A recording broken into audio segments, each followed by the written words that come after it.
I ain't pay money to go to school. I ain't sit through school. I didn't learn different techniques and stuff just to be making bottom dollar. Like, no.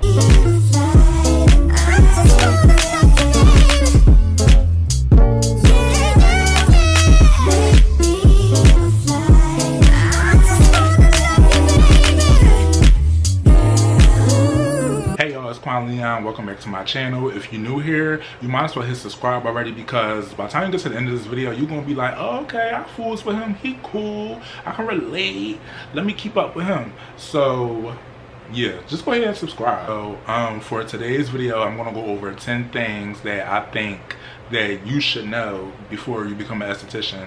So these are 10 things that I had came up with myself based off like my experience so far. So I thought I should share it because it can help y'all, or it can help some of y'all when you decide that you want to go to esthetician school, or if you already did decide that you want to go to esthetician school.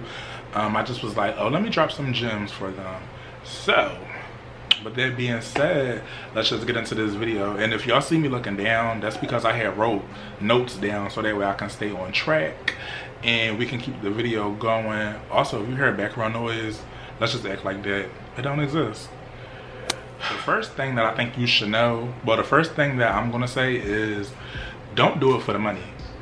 If you want to become an esthetician, do it because you want to, and you know, maybe it's just something that you like skincare, you like waxing. Don't just do it for the money, because 9 times out of 10, well, I'm not gonna say 9 times out of 10, but at least in my experience so far, the coin is not all there. Now, I feel like the way that you can make a lot of coins, don't get me wrong, it's estheticians out here, they get into the bag. But I feel like most of the time, the way that you really is gonna get your bag and really get like a hefty bag, you're going to have to like start your own business and be in control of your own funds. Because from my experience, having a job in aesthetics, because in my experience, having a job in aesthetics, these jobs, they don't really pay much. They pay bottom dollar. You working for tips, pretty much like you a server at a restaurant. And I mean, it's like, I didn't go to school to be working like that. You're gonna be slaving, like I said, just pretty much working for tips, getting a little percentage of a lot of jobs in aesthetics. They operate like that. So yeah, if you're just doing it for the money, you might want to think about that. Because I don't know about y'all, but for me, that ain't it. Like I said, I ain't pay money to go to school. I ain't sit through school. I didn't learn different techniques and stuff just to be making bottom dollar. Like, no. So I feel like if you really want to make that bag, you gotta start your own business. So yeah. Now, I'm not saying, like I said, I'm not saying that you can't make no money at all working a job, but this is just from my experience, and this is just how I feel about it. So I just went into number 2. So that was my number 2 about, like, you know, basically the jobs and don't do it for the money. So the third thing that I think you should know is school was cool, but it's very basic, and yeah, it's just basic. Like, when you're in school, you're gonna learn like the basic of aesthetics. You're not really gonna learn anything like special. Some schools, they might cover something else more than the other. Like, some schools, they might cover a lot of waxing. Some schools might cover a lot of makeup. Some schools might cover a lot of facials. It just depends on what school you go to, but it's very basic. So I was going to take classes, because where I had went to school at, we didn't learn chemical peels, we didn't learn dermaplaning. That's stuff that comes after you get your license. So you'll go to like schooling, which I said is kind of like basic type schooling. Once you get done going through beauty school, you get your license, and then you can start going to other classes. So yeah, that's something to look into. And it's very expensive, but it's worth it. So say if like you want to do laser, once you get done at beauty school, you can find classes so you can learn how to do laser. You can find classes how to do dermaplaning. You can find classes to do chemical peels. So it's a lot of different classes out there, but when you in actual school, you're not really going to learn all of that. So yeah, just know that you're always going to have to take more classes if you want to advance, and it's also just up to you if you want to advance. So don't just go to school and think that, you know, you're going to learn everything, because honestly, you're not. It's kind of like you there to learn the basics, get your license, and then yeah, you can start working under an esthetician that been in business like for years to get your foot wet. But yeah, you always gonna have to take more classes, and that's actually a good thing because it's gonna keep you on your toes. It's gonna keep you, you know, in the know of new stuff. So I think that's actually good. But yeah, just know that you're always gonna have to take more classes to advance. Okay, so on to number 4. Number 4, I just want to let y'all know, if you plan on relocating, you might have to go back to school. So I know in different states it's a different requirement of different hours. Like some states might have 300 hours, some states might have, I think it's 15 hours. It's just the difference in hours. So say if you went to a school in a state that only required 300 hours, but then say if you just move in, let's just say that you move into like Nashville, and then say if Nashville, their requirements are 1,500 hours, you got to go back to school. So say if you went to school in a state that required 300 hours, and then you move into a state that required 1,500 hours, you're gonna have to go back to school to make up from that 300 to that 1,500 because you don't meet the requirements for that state. So you're gonna have to go back to school and re-get your license there instead of just transferring it. So it really just all depends on the requirement of the state. So I just want to let y'all know that because I know everybody be moving from their hometowns, boss stuff, and you know I'm here for it, but yeah, I just want to throw that out there because some people might not know, because like I said, I didn't know at first because I be thinking about moving. So but it was kind of like an eye-opener. So I was like, oh, okay, I didn't know that. So yeah, that was for number 4. So for number 5, you should really know what type of esthetician that you want to be. So like, do you want to do laser hair removal? Do you want to do waxing? Do you want to do facial? Want to do lash extensions? Do you want to do brows? Like, you should know what you want to specialize in as an esthetician. You can go ahead and do everything, but I think it's kind of better when you just stick to one thing and you become known in your city as the person that slayed the brows or a person that slayed the lashes. So for me right now, no, I do facials and I do body waxing. At first I didn't really like body waxing when I was in school, but towards the end I started liking it more. And then once I started my business, I started liking it more than doing facials. I still do like doing facials, but also my clients are also kind of turning me into a waxer. They stay booking like wax appointments. I'm also noticing with waxing, you always like gonna make money if you decide to like wax.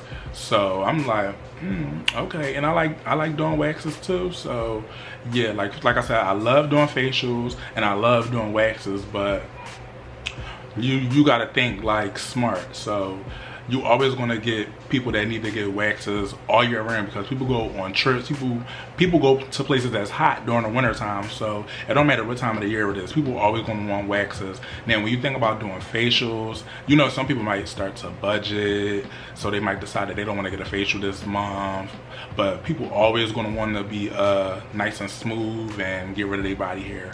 So that's one thing to think about. I thought I was gonna be able to do lashes too, but it really just wasn't for me.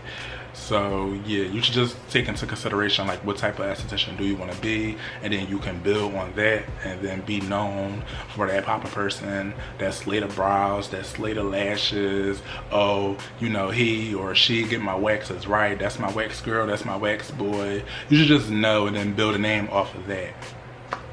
For number 6, you should definitely always know your products. Always know what you're using, know what you're using them for, know what they do. You'll have clients that'll come in, they'll ask you while they like laying there, they'll be like, oh, what's this for? What's that for? So you just want to stay on top of your game. And then maybe like at the end of the service, when your client might ask you for recommendations, you just want to know, okay, this can help you for hyperpigmentation. They might ask you like, what's new out that I can try for this, or what's new that I can try for that. So you just want to know, you know, and you just want to be on top of it, because if they see that you don't really know what you're talking about, it's just going to be like, it's going to be weird. Like, how are you an esthetician, but then you don't even know what to recommend for me? no brainer. So yeah, you definitely should know your products and know what you're talking about. And even when new stuff come out, like for me, I like to try stuff for myself before I even recommend it to people. So like I said, I can stay on top of it. I know what I'm talking about, and I know what works for who, what might work for this person, that might not work for that person, just based off me trying it out and just doing research up on the product. So you should definitely just know your products and know what you're talking about at all times, because it's going to like help you in the long run. Number 7, I definitely just want to share that if you do decide that you want to be like a wax specialist, some clients, they might smell.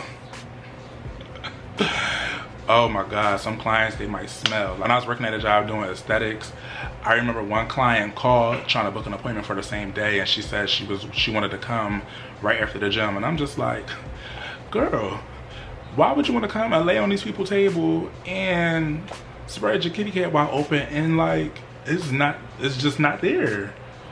But you're gonna have people that's gonna do that. So, but that's the difference though between working at a job doing aesthetics and having your own business, because I don't go through that with my clients. And not to even just say it like, oh, my clients know better. I just feel like at like a corporation type of place, they're not really going to care, because you know, they just see so many people all day.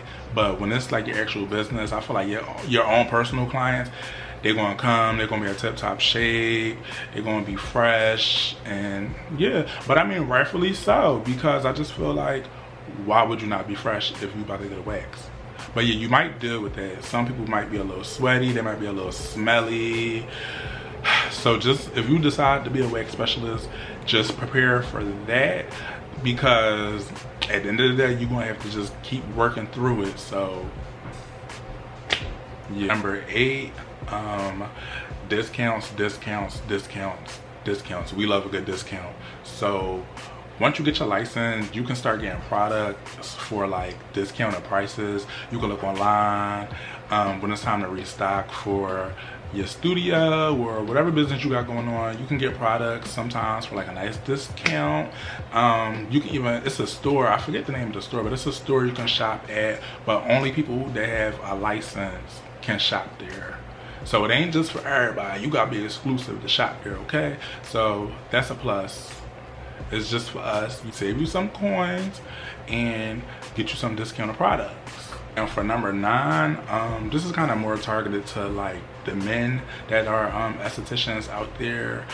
Don't get like discouraged, or don't take it personal if a client you know, don't want to come to you.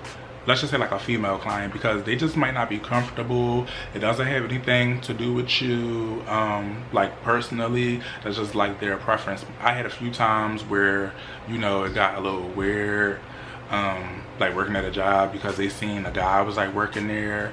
But like I said, it's not nothing towards you. It's just that some people just not comfortable getting serviced by a guy, and that's okay, because the client does have the right to say, you know, they want to go to this person, or they want to go to that person, or they don't want to go to you because you're a guy. Some people don't care, but then some people do. So, but then, you know, you also being a guy can also be a plus. So it's just kind of, it's kind of up and down. But just don't get discouraged if someone says something like, oh, I don't want to go to a man. It's nothing like against you. It's just their personal preference.